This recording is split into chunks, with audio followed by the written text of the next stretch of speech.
Park is a seasoned cannabis professional with 9 years of industry experience. Most recently, Alex orchestrated the design, development, and operation of North America's most technologically advanced cannabis greenhouse operation, Vera Cultivation.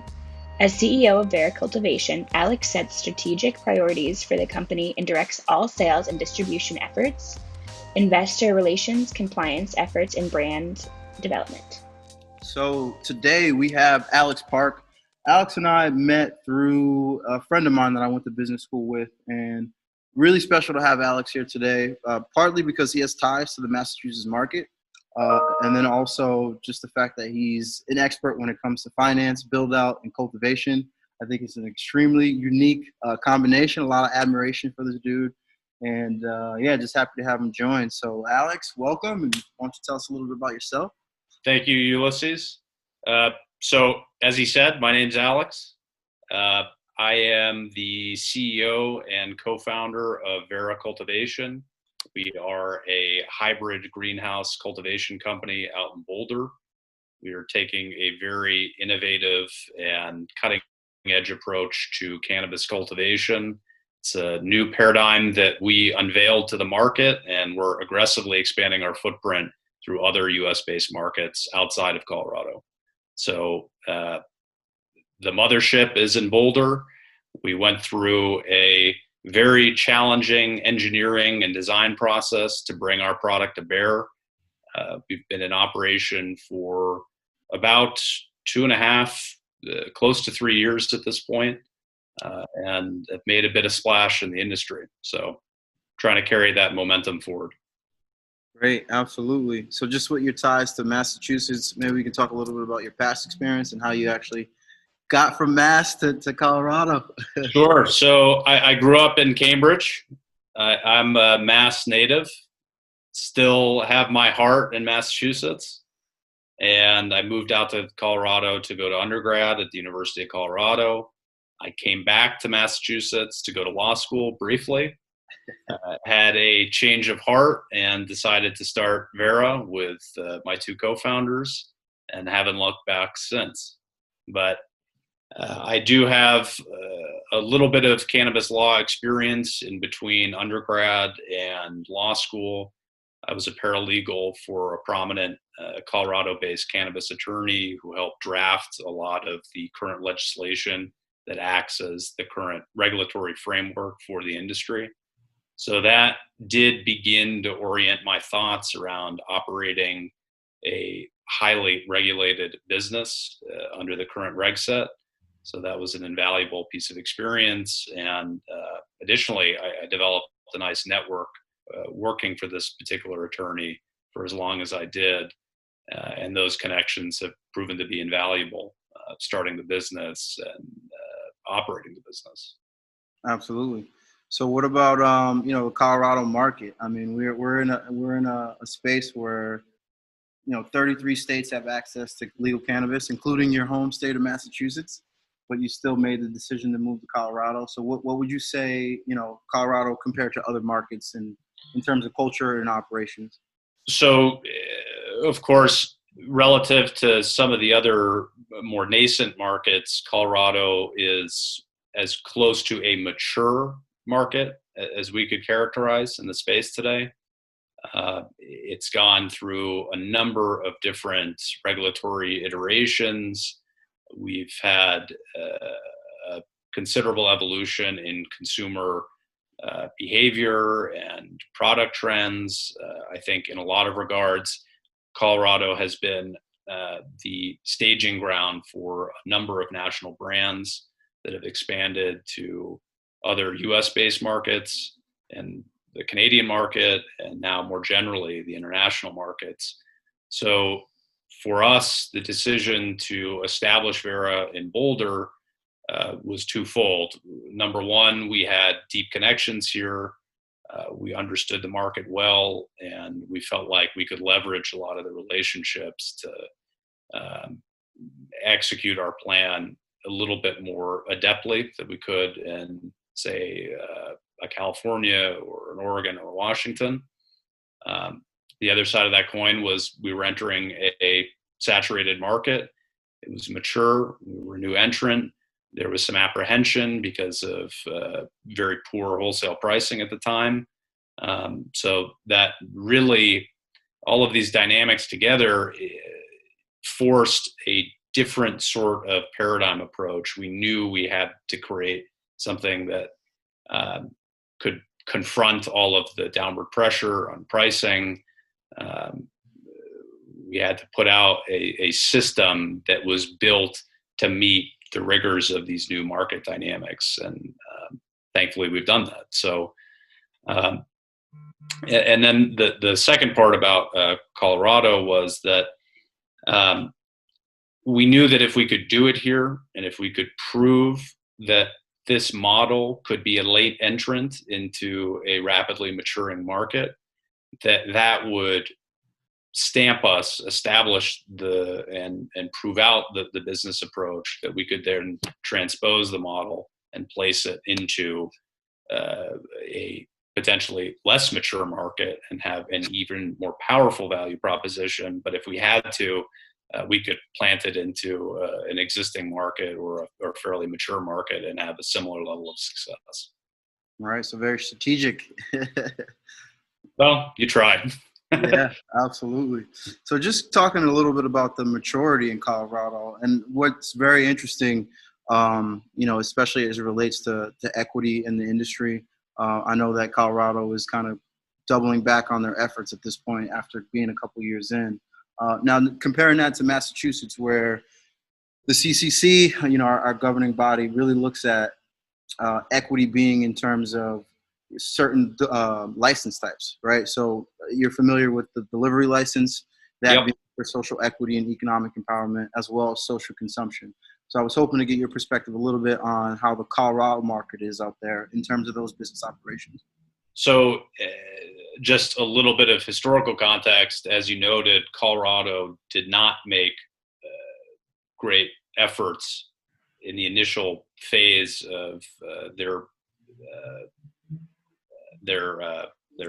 system launch to encourage or foster a social equities type of platform. And over the past year or so, there have been some more concerted efforts to reform what is now a pretty calcified and mature market that, if I'm being honest, is probably 98 to 99%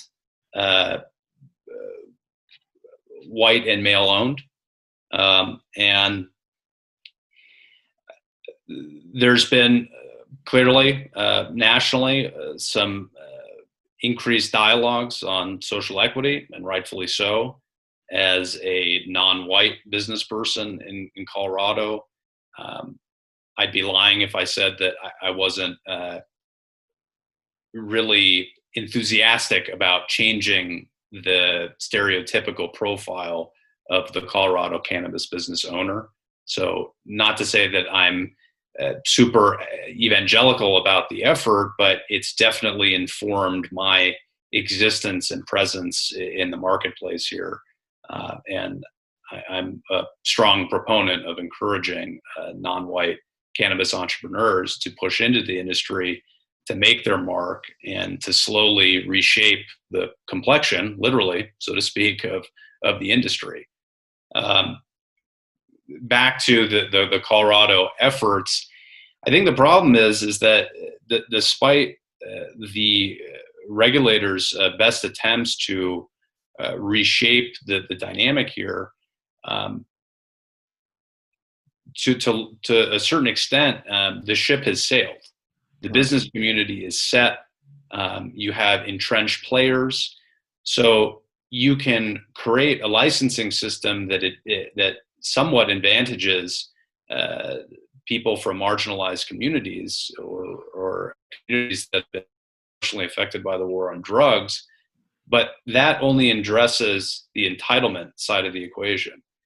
And these entrepreneurs still need some assistance on the capitalization side.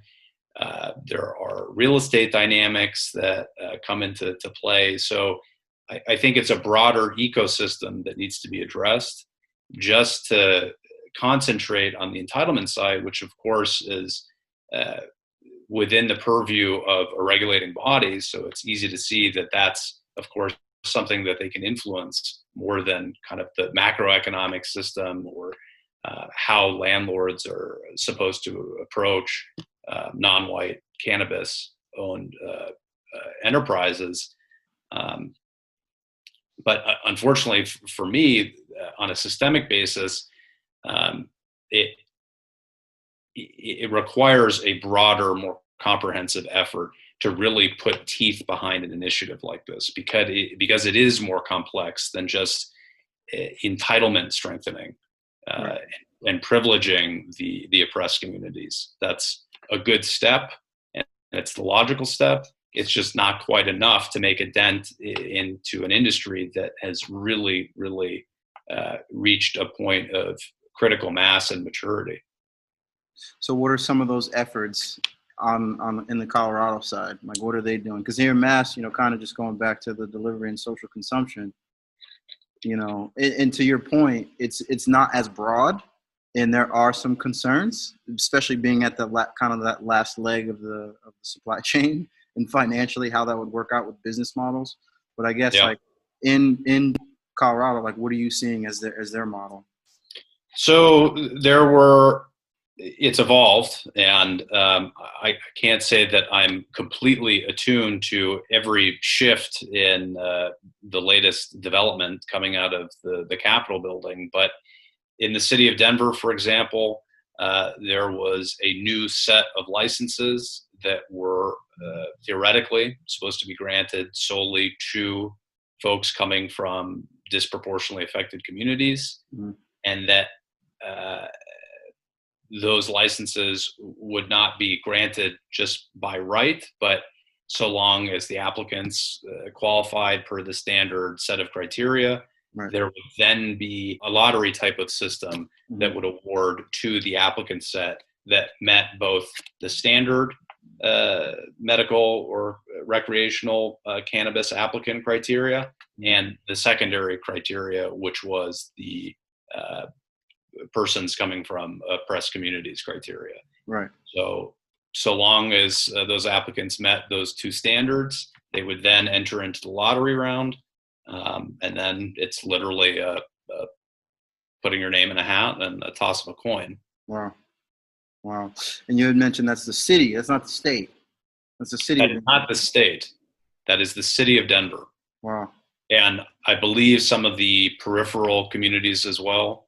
But I think predominantly this was a city of Denver initiative.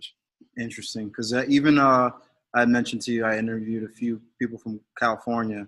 And, obviously California is a big state, but a lot of their cannabis regulations is also at the city level and the county level because of the capacity. We're here in Mass. And I think that brings up another point. When you have several layers of jurisdictional influence on how reg sets are developed and implemented, one creates kind of a dizzying array of regulation that the operator needs to abide by. That's sort of a separate consideration. But as it pertains to this issue that we're talking about, I think it sets up a lot of potential litigation, to say mildly, particularly from the entrenched business community who are saying, geez, we've had it pretty good, but we want to stay that way. We don't want to open the door to more business competition. And so when you allow City of Denver to create a system that is unique within a certain geographical area, adjacent communities may take exception for business purposes, or whatever the sort of driving concern is from their end. And it's unfortunate not to see a more broad and well orchestrated effort pushed from the state level. Right. Yeah, and really just studying this stuff, even from a state to state level, it's like no one has it down. It's such a complex issue and very relevant and apropos to what's going on right now nationally outside of the cannabis universe. Right.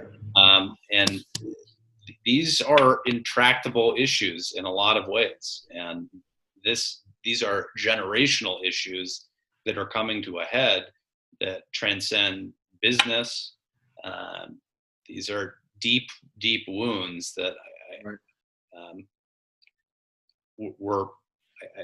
I think some people are trying to be on the right side of history of, and are trying to reform and not pour salt on the wounds, so to speak. But definitely, as we all know, people out there that are not particularly conscientious and are happy with the way it is. Right. And I think that reflects in some of the business community's attitudes to social equities programs. So as much enthusiasm as I or you might have to encourage these sort of efforts, we're still swimming upstream, I think, to a great degree, even in a progressive industry or a theoretically progressive industry like cannabis. So when you talk about Denver allotting, these kind of entitlement allocations for licensing, is that for retail only, or is it for other lines of businesses? It's retail only. Wow. Okay. All right. So similar here, as I had mentioned, like in the supply chain, for us here, it's delivery. Is that a right approach, do you believe, especially coming from a producer? I can understand the rationale in that from an entitlement perspective,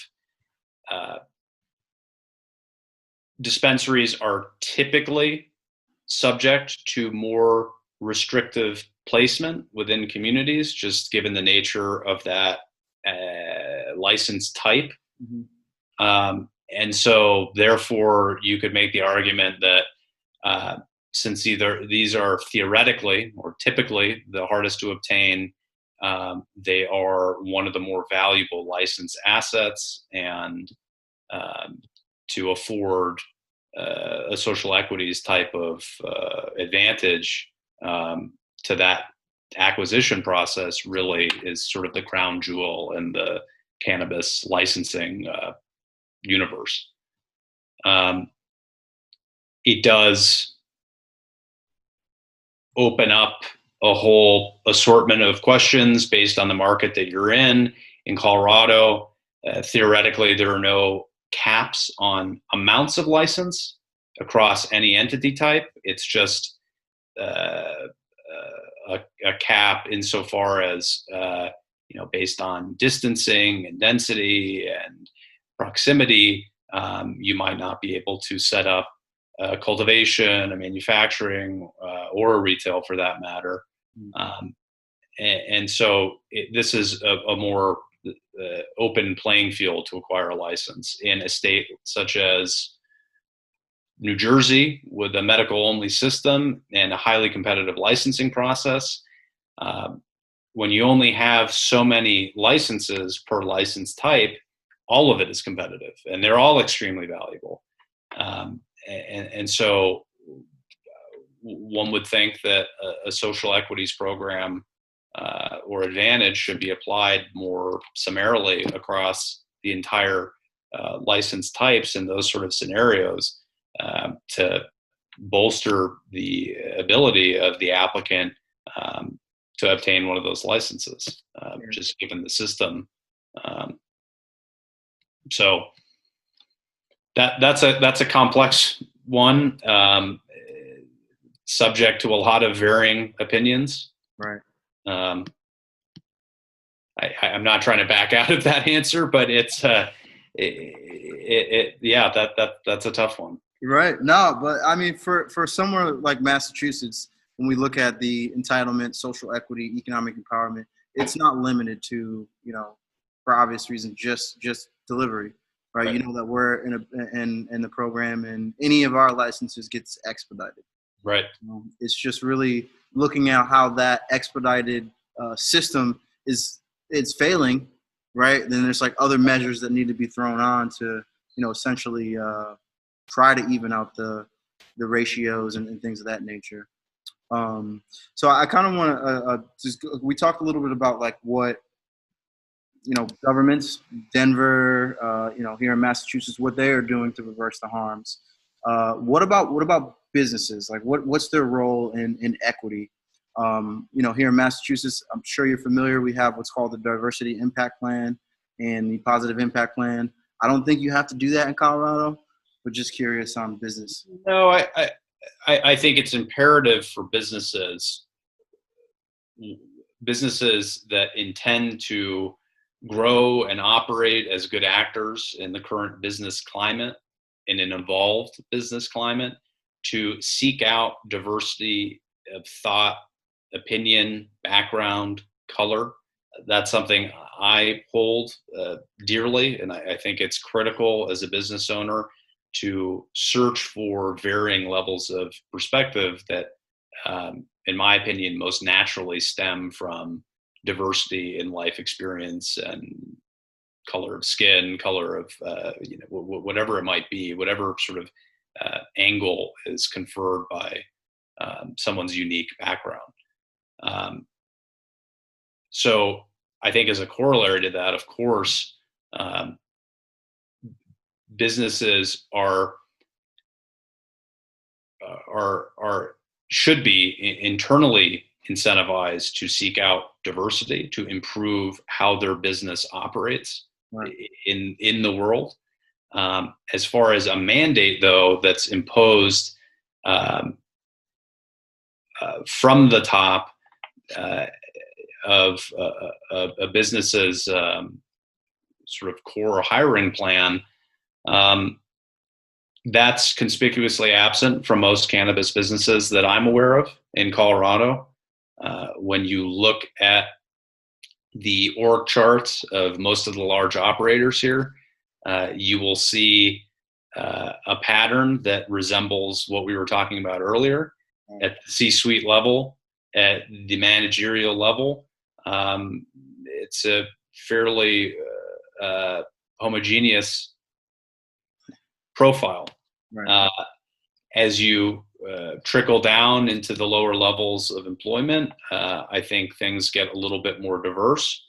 But of course, what you and I are talking about are how do we infuse the mid-level, the upper level, and the C-suite and foundational level of a business with a more diverse background. And I think we touched on the founder level through the entitlement acquisition and what can be done on a regulatory basis to encourage entrepreneurs who come from these backgrounds to obtain these valuable licenses. So that theoretically would encourage those business owners who are then awarded the entitlements to hire from their own communities and place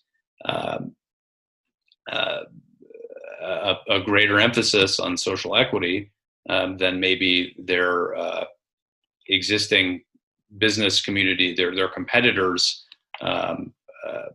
current directive. But yeah, I think for cannabis businesses, it should just be a natural part of their existence to want to hire from diverse backgrounds, because I think it enriches an organization's ability to exist in this world that is diverse and complex, and you need diverse and interesting backgrounds to better navigate through that climate. So it's an organizational culture type of initiative, and for us, it's sort of an implied mandate. Right. I'm not sure if that answered your question succinctly, but I think I'm unaware of anyone who imposes that as an initiative. And so I think it becomes more of a normative and cultural thing than it is just a pure sort of written and documented initiative. Right. No, and I agree. I think it's a great answer, because what you had really alluded to is that at the highest level of ownership, C-suite and management, that's really the important part. You'd be surprised. I'm not going to drop any names here, but I got an email from a really big cannabis company who is struggling on their diversity efforts, and they reached out to me. I'm like, I'm not a recruiter. I could see if I can help, but like my question to them is like, where did your efforts fail? Where did you start? And what's your leadership look like? Because if it's not diverse up there, then what do you think is going to happen to the rest of the department? You know, it's going to start to look homogeneous to your point, you know? Yeah, and it's hollowed out, and I think no one wants to feel tokenized. No one wants to feel like they're inserted Right. just to change the complexion, so to speak. Right. And that's where it really needs to emanate from a place of authenticity Right. and not this contrived initiative of we have a quota, Right. we need to just insert, and let's find Ulysses to help us with our corporate recruiting to help fill in the gaps. That to me speaks to the more systemic issues that we're confronting right now, where it's not driven by just, hey, I think enriching our business with diversity of thought and background is just common sense, and that's going to build a better, a more evolved business in the future. Right. It's more, look, how do we improve the optics here? Right. Um, and that, to me, that's hopefully a dying paradigm, but I suspect is kind of the prevailing Right. model that people are still employing. And even if it's not, like, I can't directly think of some of the studies that I've read, but like, even if it's not common sense, there are studies that prove diverse teams make better decisions, and the culture is just built. You know what I mean? Absolutely. Yeah, I mean, look, it's common sense. I think that to folks who are a little bit more evolved in that regard, Right. but it's not how the entrenched business world and community has operated for Right. generations or since. I Right. mean, this is just a kind of calcified dynamic that we're all subject to. Absolutely. Absolutely. All right, cool, man. And I appreciate you for that. Just shifting gears a little bit. I know we had talked about like the PIPs being mandatory, the diversity plans being mandatory at the state level. Now, so another thing that's here in Massachusetts, and I realize it's not necessarily instituted in other markets like California, and I almost would guess the same. There is the HCA process. And what we've seen here is that a lot of the host community agreements are really tied up with big money, you know, multi-state operators who have the capital to pay to play. So is there a similar model that's out in Colorado there in terms of HCAs? I think it's always implicitly understood that money continues to talk in the cannabis industry, and that communities are more inclined to grant entitlements or to open up the gateways to groups that they perceive to be well capitalized and actors who will generate the most tax revenue for the local communities. And I can understand the interest. There has been less conspicuous examples of that in Colorado than there have been in Massachusetts, as I've been tracking some of the more noteworthy developments in Mass in that regard. But yeah, I think that's always a concern in this space. What is the overriding qualification criteria that a local community is applying to a potential actor under their purview? Are they looking at them on a merit basis? Are there some behind the scenes activities that are inclining a community to move in one direction or another? It's hard to say. And I think that was really exposed in Fall River. Seriously. So. Yeah. Now in Boulder, with you being in Boulder, we had talked a little bit about the permit process, but is there an HCA process that you had to go through? It's used by right in Boulder, and we went through a very protracted development process and a site plan review where the neighbors had the ability to voice their concerns about our use. But so long as we addressed the community's concerns regarding the nature of our operation, and some of the concerns were odor and traffic and the type of activity and cash on hand and the security profiles and so forth. But having addressed those successfully, and having license applications that met all the criteria, we were almost guaranteed to get the license. Right. But there is no formal host community agreement as there is in Massachusetts. Right. Awesome. Appreciate that. So shifting gears a little bit. So we're talking about your beautiful facility in Boulder, but we're now talking international business. And this is where, for the class, I talk about admiration, and I really think it's cool, the moves that you're making. So maybe you can talk a little bit about that.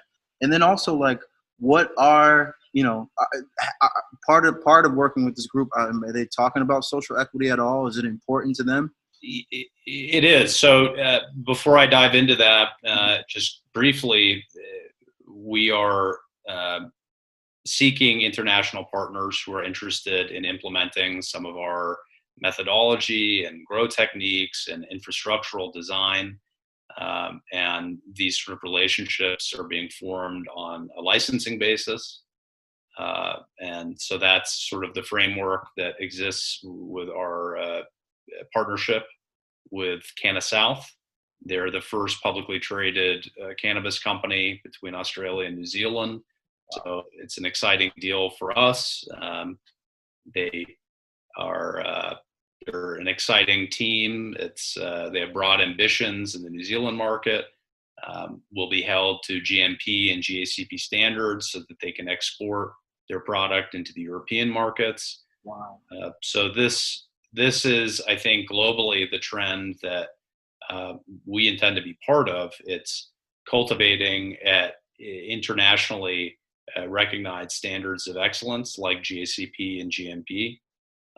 I believe that a lot of our processes already meet those standards, but it's beginning to codify and formalize our operating methodologies to just ensure that we're falling within those strict boundaries. So as far as the New Zealand team, I think what's important to note about New Zealand as a whole is that that country has done as good a job as any integrating their native culture and their native peoples into a true social equities type of program that transcends industry, culture, any sort of institution. So the Maori people were the indigenous people in New Zealand. It's not to say that when the British arrived in New Zealand, there was not a subjugation or a marginalization of the community. And of course, internationally, the bar is set pretty low from a colonial perspective as to what is good, bad, or worse. But I would say New Zealand, since the time of colonization to where they are in date, have probably done the best job of really putting the right sort of emphasis on not harming indigenous culture, ensuring that indigenous culture is infused in the body politic of New Zealand and in the way that it expresses itself to the international community. And therefore, businesses that operate within New Zealand, I think typically speaking, really have a reverence for indigenous culture, with Canna South being no different. So I know that they've emphasized hiring from the Maori communities. That's the predominant non-white community in New Zealand. And I think they do it not going back to our previous point about what is really driving the interest of the business here. Is it because they're trying to meet a quota and improve the optics, or is it because they believe it's truly something that can enrich their business and is the right way to be an actor in their community? And I would say in New Zealand, typically speaking, it's the latter. So that's sort of the nature of what we're up to there, and how these guys intend to act within their community. Oh, that's great, man. Congratulations on that. And Yeah, it's exciting. what do you say? It's exciting. Yeah, man, I would agree. I'm excited to go out there with you, bro. Yeah, come visit, man. New Zealand's beautiful. Yo, I know. I was looking at it on the map the other day, not realizing like how far away it is. Far out, man. Yeah.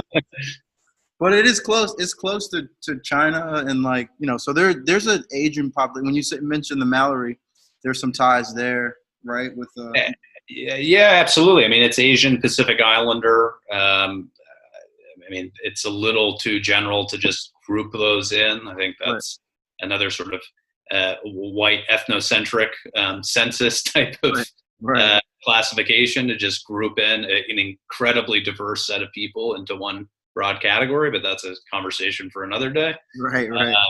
And that's deep for you, because just and not to cut you off, like I know you had mentioned before that you just for the people that don't know your background, if you don't mind. Yeah, no, I'm half Korean, and it's definitely a part of my identity. And not to go down the rabbit hole of filling out a little bubble on a census board of who you identify with, but I think it's very relevant to our conversation here. We're operating within systems that are centuries old, that marginalize non-white communities, and we have to self-identify in a really narrow sort of way that might not reflect our true identities. So again, that's a long conversation. Absolutely. I know exactly what you're saying, though, man. 100%. We kind of have this notion that for generations we've been in this, to your point, bubble, right? So we can like use that to keep progressing, where if we take a step back and realize that like we don't have to live within that bubble, then things can change. You know what I mean? I mean, even just classifying white and black, that's a bubble. Right? Yeah, I'd say so. Right. Yeah. So yeah, one of the things that you had mentioned is that it's not just cannabis specific when they work with these indigenous people, the original folks in New Zealand. It's basically all businesses that kind of have, because social equity is a popular term that is becoming more relevant in the cannabis space, but like social equity is not just for cannabis. Essentially, it's for all business types, all people who have been marginalized. Sure. So I like that point that you bring up, that like it's not just the cannabis point of view that they have this mindset. It's for all businesses down there. Yeah, and I get the initiative at an industry level in cannabis. I think one of the points of relevance is, hey, this is an industry that's forming out of thin air in a lot of regards. Right. And so let's do it right from the onset. And here's an opportunity to not have entrenched ways of being, and let's implement the right sort of social equity program to help mitigate some of the ailments of the war on cannabis and how it's affected marginalized communities. And I'm not trying to portray a deeply cynical perspective on those efforts. I think I'm just trying to invoke some of the other dynamics and elements that kind of underpin society as a whole. And it's great that cannabis is doing it. Any effort is better than no effort. And hopefully efforts over time will continue to improve. And, new states that come online, like in New Jersey, that placed heavy emphasis on this, state by state, I'm hoping that it'll get better and better. So that's the objective. Yeah. Let's hope, man. Let's hope. Just keep progressing. Yeah. So from a global perspective, just kind of really, really cool stuff in New Zealand.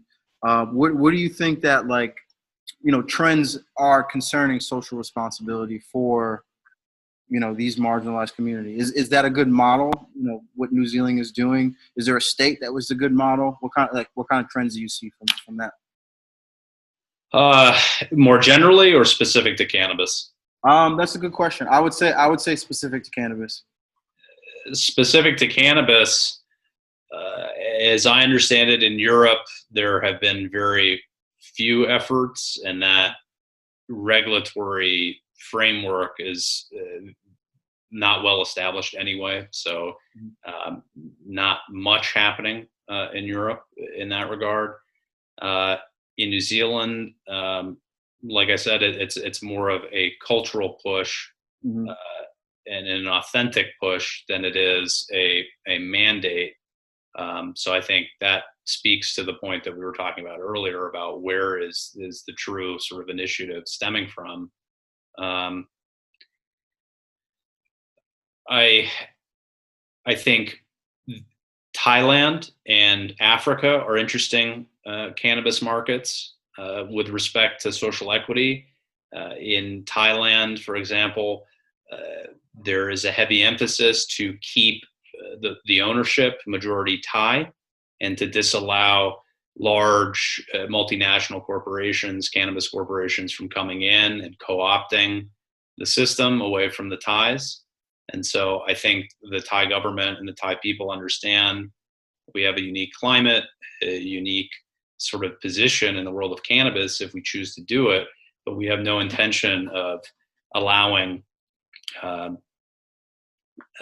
large, predominantly white corporations come in and leverage their capital and know-how to take this away from us. So I think in a form, that's a means of preserving cultural identity. There's a lot of interesting stuff happening in Africa, and it seems like African governments as well are interested in preserving predominantly African ownership, and they're not discouraging or disallowing foreign capital or operators to come in. They just want to ensure that, again, they're not hijacking the market opportunity from the locals.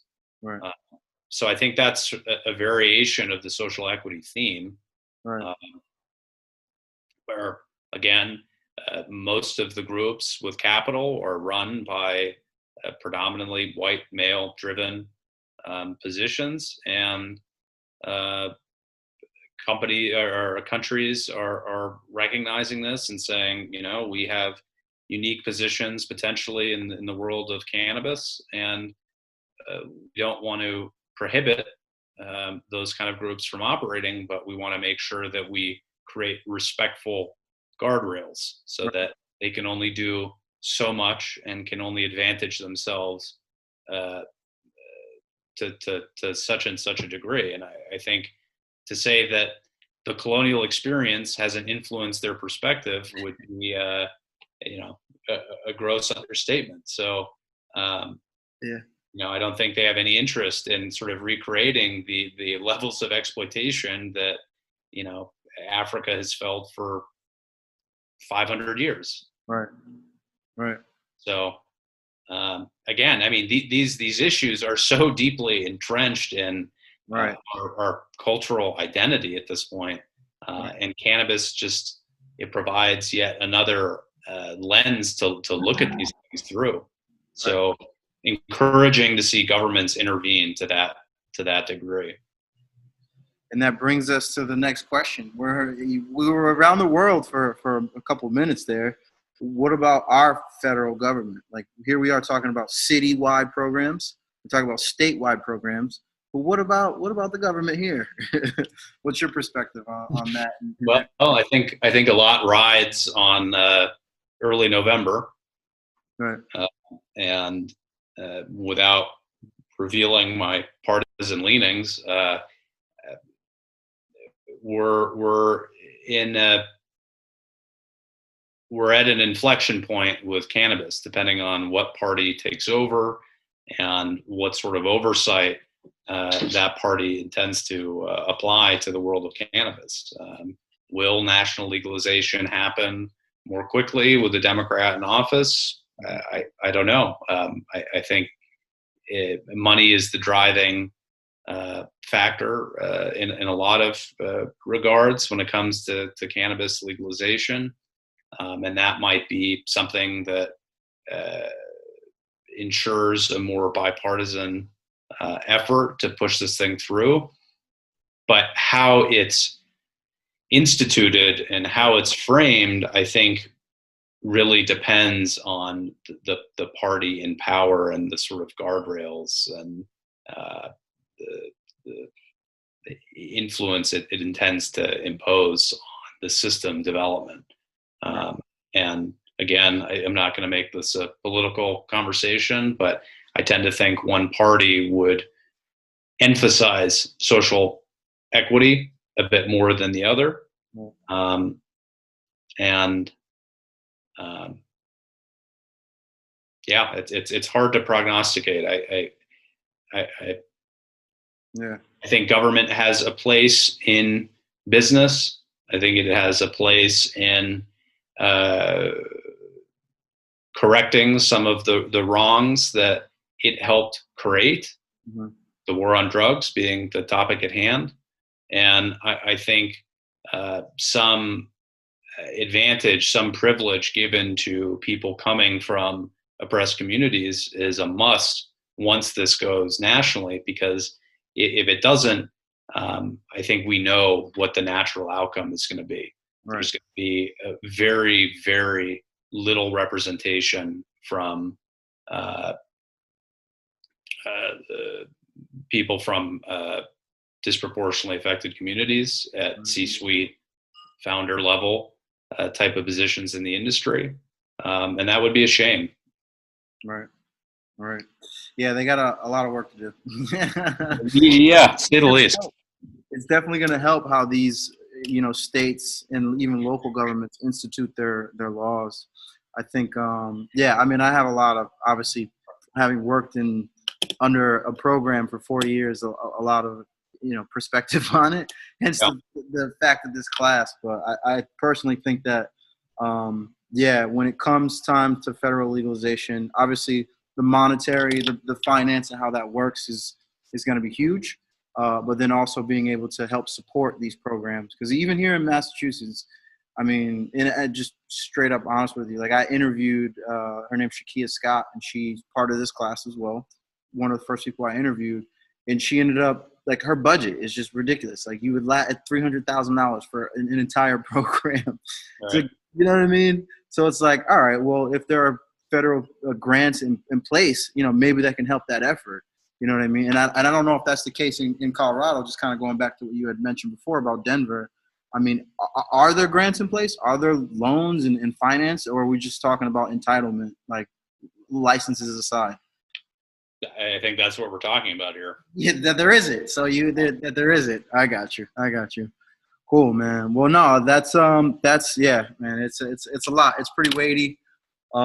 So I guess one of the last questions I would have for wrapping up this session here, for these weighty conversations, and then we'll get into some more cultural stuff, is that I taught another class in this program, and I was surprised at how diverse the backgrounds are in terms of city officials in the program. I even had a police chief in the program in one of my classes, and then also just like, there are going to be some municipalities that just don't have their regulations written, because in Massachusetts, I want to say about 40% or 30% still have moratoriums on. And there could be other states like coming back home to Rhode Island and Connecticut and New Jersey, on the East Coast, where they don't even have rec markets. So from a local perspective, if you're talking directly to a local regulator, like what words of encouragement, what words of, basically insight would you give to them from an operational perspective if, 3 years from now, 2 years from now, they're looking to write their regs? So. And again, as it pertains to social equity programs. I guess in general, we can generalize it. Well, I mean, we could talk for hours to a broader set of considerations that influence how an operator exists compliantly, but to keep a more narrow center of focus here, man, I come back to you want to be on the right side of history here, right? In a lot of ways, and I've been saying that quite a bit in various conversations, that being on the wrong side of history does not age well, and that exists at a bureaucratic level, a local level, a national level. And the world is evolving quickly. Demographics are destiny. And the complexion of this country is changing, whether or not you like it or not. And this is the right thing to do. That's, of course, subjective, but is my opinion. And it is enriching culturally, it's enriching societally. And of course, there will be resistance from people who are now privileged that have no interest in enhancing the opportunities for people that have otherwise been marginalized. But is that an enduring formula for a society to function well and harmoniously and efficiently over time? Is that the right model for an industry to be regulated, and particularly one that carries with it so much societal baggage like cannabis, that has been so affected by the war on drugs, and really is the progeny of the war on drugs, and now heavily regulated and taxed, and with money now flowing back to state, federal, local governments. Do you again want to extract money from businesses that are making a whole heck of a ton of it, but aren't representing communities that were really victimized by the historical conditions that cannabis previously was subjected to? So that's really kind of a broad just appeal to reason and to kind of an ethical and moral level. But I think in a lot of ways, that's an important message to let resonate. This country is changing very quickly in various geographic areas, some more than others. But it just so happens that in areas that are implementing cannabis legislation medically or recreationally, they tend to be more diverse. Do you want to be on the right side of history, or do you not? I mean, that's kind of the thing. And history is going to be 5 years from now a very different demographic sort of dynamic. So I tend to think it's good governance as well. Right. I love that. Right side of history, man. Because the truth will prevail at some point. Well, it will, and maybe quicker than people anticipate. Hopefully, I mean that's what I would like. And people that took this zeitgeist that we have currently and carried it forward and allowed it to inform their business practices and their type of governance. And I think I'm not talking about being revered in the future, but you can be more secure in your existence in a more evolved world.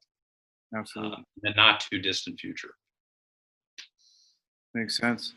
Word. Well, I know your kind of perspective in helping out, my business, stepping out of the professor shoes, class facilitator here, is I learned a lot, and I appreciate you expanding the network. So I know that you are a person that wants to be on the right side of history, and I appreciate that. So yeah, man. Well, I was happy to help out. Happy to continue to help out.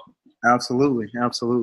So now I'm gonna ask you some more cultural questions, just diving into your involvement with cannabis a bit. So, your favorite drug or marijuana movie of all time? Man, there are lots. When I was 16 to 18, being a huge Dave Chappelle fan. Yes. I think the Chappelle show was pretty influential, and going upstream a little bit, probably half baked, just to have some cheap laughs.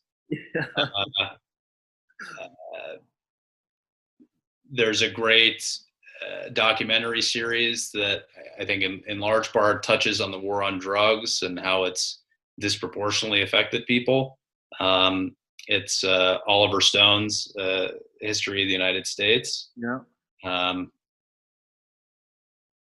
And yeah, I mean, I think it's two ends of the spectrum. It's the side that kind of glorifies and makes light of cannabis culture, like a half baked, where it's all kind of good natured and fun. And then on the other end, it's movies and documentaries that really underscore how toxic the war on drugs has been to our society, and how there's just incalculable externalities produced by that war, and how we're still living in the wake of it. Absolutely. That's great. That's great. So what about music? I like all sorts of music, man. I saw this question, and I can't be pinned down to one genre or one artist. What are you listening to now, then? Let's be present. Man, I don't really listen to music right now because I'm just on the grind. That's like such a sorry and sad thing to say.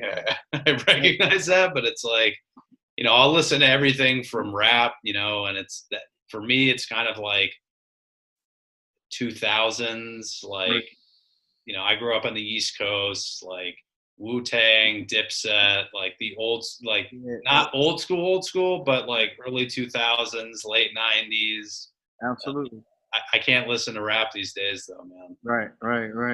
I feel you. I can't do the mumble rap. Yeah.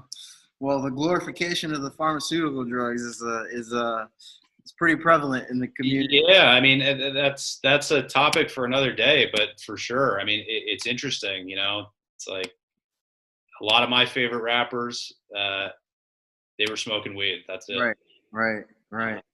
Seems like the palette that they're the drug palette has expanded pretty rapidly, and it's influencing music as a whole. Absolutely, man. Absolutely.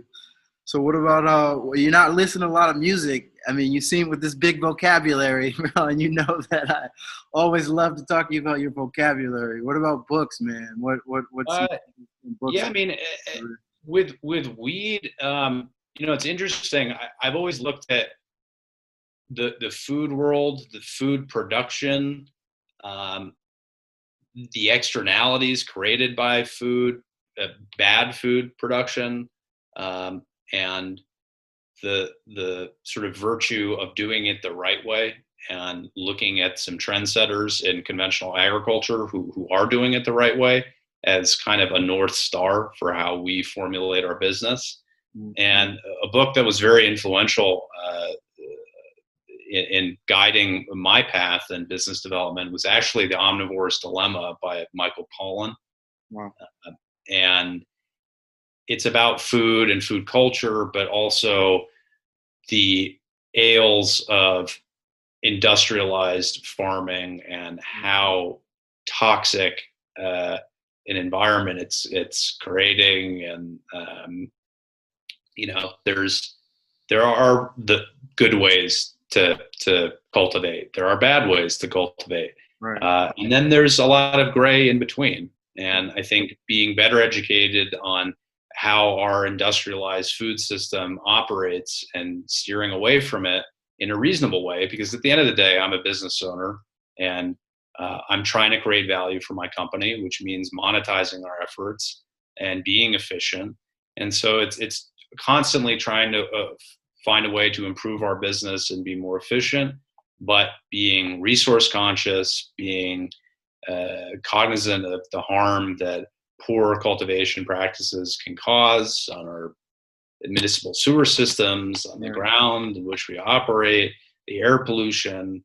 And so I think that book, just to come back to it, really touches on food production, and the varying paradigms in that world, and kind of helped frame my thinking as I built a cannabis business.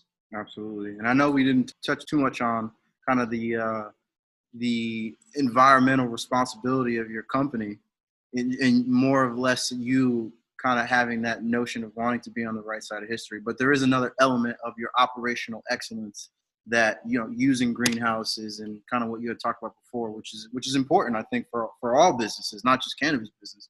Absolutely. And I think what's lost sometimes on people when they get into agriculture or cannabis is that oftentimes doing the environmentally conscious thing aligns nicely, if you're smart about it, with good business and efficient approaches and improving the bottom line. So those aren't mutually exclusive dynamics. It's just about crafting a system that leverages those two things and kind of complements one another harmoniously. Absolutely. Great, man. That's a great answer. So what about I'm super curious on this, man. When did you start smoking? And where was your first interaction? Oh man, early. Okay. Yeah, I think it was 13 or 14. Okay. Where were you? Probably in my mom or dad's basement. And just to kind of tie that into your next question, my parents have a pretty unique background. Both of them are not anti-cannabis at all. Right. My mother still uses enthusiastically. Yeah. My dad is not a user, but was back in the day when he was a student. And I think they're encouraged with the trajectory of our business and the industry and see it as a positive force for change in the world. So that makes my life easier. I don't have a lot of resistance familially. Right. Yeah, and I feel for most of the people that I have interviewed, there wasn't a lot of pushback from family and friends, which I think is a huge, component of being successful in the industry. Having that solid support. So that's cool to hear. Your mom still dabbles. Yeah, she's by the water, and what better thing to do than sit by the water and right. alter your state of mind every now and then. Right. No, absolutely, man.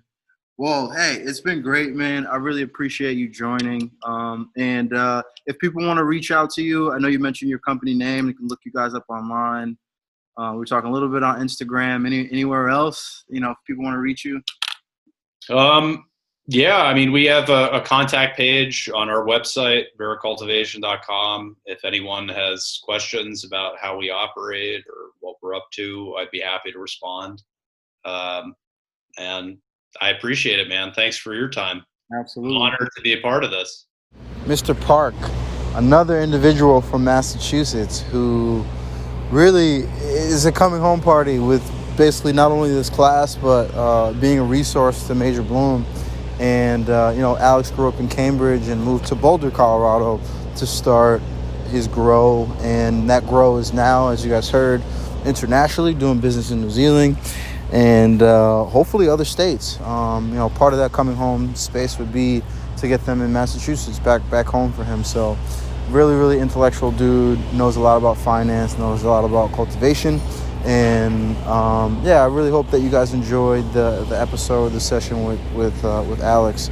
And I believe that it's not only the social equity aspect of things, it's the social responsibility side of things. So the fact that he has a greenhouse is really forward looking when it comes to cultivation. So a lot of appreciation, and I hope you guys enjoyed this session.